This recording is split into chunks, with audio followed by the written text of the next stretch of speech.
Memergoki sang suami yang berselingkuh, wanita ini hanya bengong lalu memilih beranjak pergi. Sementara sang suami yang terkejut, lebih tepatnya merasa terganggu, pun memarahinya karena sudah dibilang jangan datang ke studionya, malah sang istri ngeyel.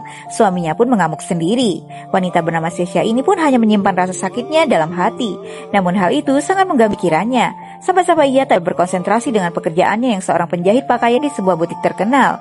Namun saat bercerita dengan rekan kerjanya, wanita itu justru menyarankan agar Sesha pura-pura tidak terjadi apa-apa, karena hal itu biasa terjadi, ujarnya. Tapi bukannya tenang, Sesha malah menjadi bad mood, hingga membuat pekerjaannya tak kelar-kelar.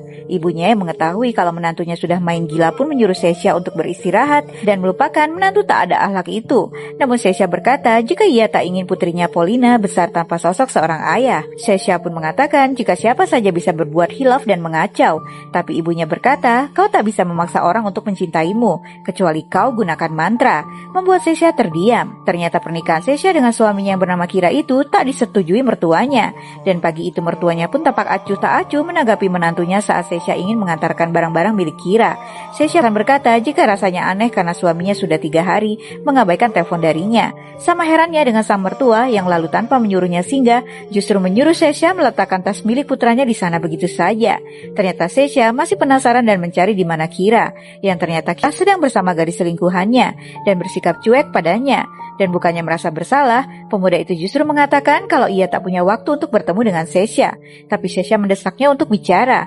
Kau boleh menemui gadis lain jika itu yang kau butuhkan untuk hidup dan kreativitasmu, ujar Sesha. Tapi bukannya senang, suaminya pun justru menolaknya mentah-mentah, lalu mengungkit masa lalu mereka di mana ia terpaksa menikahi Sesha karena terlanjur berbadan dua. Sesha pun refleks menampar wajah suaminya hingga membuat bibir pemuda itu berdarah. Lalu Kira pun bergegas pergi meninggalkannya. Akhirnya ucapan ibunya membuat Sesha terpikir untuk melakukannya. Ia pun datang ke sebuah tempat di mana ada seorang dukun wanita yang konon bisa membuat orang jatuh cinta.